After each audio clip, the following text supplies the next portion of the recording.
Hello all, welcome back to our channel. So students, as some of the students have asked in the comment section about does MBA has revaluation option or not. Okay, so in this video clarification I will do about your revaluation, it will be there or not for your MBA.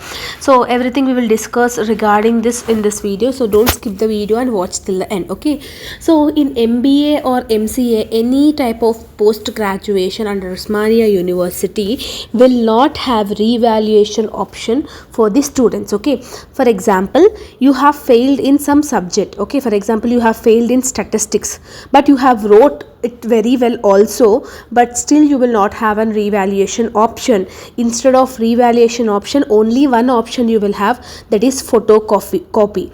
So this photocopy is consisting of the thing, whatever the answer you have wrote in your examination booklet, the printout of that answer booklet will be given to you, that is photocopy. Okay, the copy will give to you, that is the only thing you will have. For that they will charge approximately near 1000 rupees, but you will not have revaluation as you are having in like degree. So MBA lo passing correction అనేది ఎలా ఉంటుందంటే ఈజీగా ఉంటుంది. So 99 members pass అవుతారు out of 100లో. So ఎవరైతే paper మీద ఏమి రాయలేదో, those ever who didn't wrote very well, they only will fail and they need to write the exam as in supply only. Okay, సప్లిమెంట్లోనే వాళ్ళు క్లియర్ చేసుకునే chance అనేది ఉంటుంది and they will not have any revaluation option.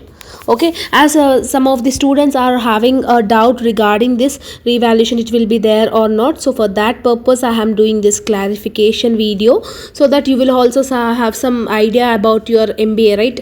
So చాలా మంది ఏమనుకుంటున్నారు అంటే ఇప్పుడు ఫెయిల్ అయితే ఏం పర్లేదు, నేను రీవాల్యుయేషన్లో పెట్టుకుంటాను అంటున్నారు. బట్ రీవాల్యుయేషన్ ఆప్షన్ అనేది ఉండదు మా, because MBA is the thing where small amount of the students will be able to perceive that. Compare to the డిగ్రీతో కంపేర్ చేసుకుంటే MBAలో అకాడమిక్స్ చేసే వాళ్ళు చాలా తక్కువ మంది ఉంటారు. So passing percentage is more. So ఎవరైతే ఫెయిల్ అయి ఉంటారో మోస్ట్లీ వాళ్ళు యాబ్సెంట్ అయిన వాళ్ళు ఉంటారు, లేదనంటే మొత్తానికి పేపర్లో ఏం రాయని వాళ్ళు ఉంటారు. సో వాళ్ళు మాత్రమే ఉంటారు. సో ఈజీగా పేపర్ కరెక్షన్ అనేది ఉంటుంది MBAలో. I hope that you have got clarity. See you all in next video. Bye bye everyone.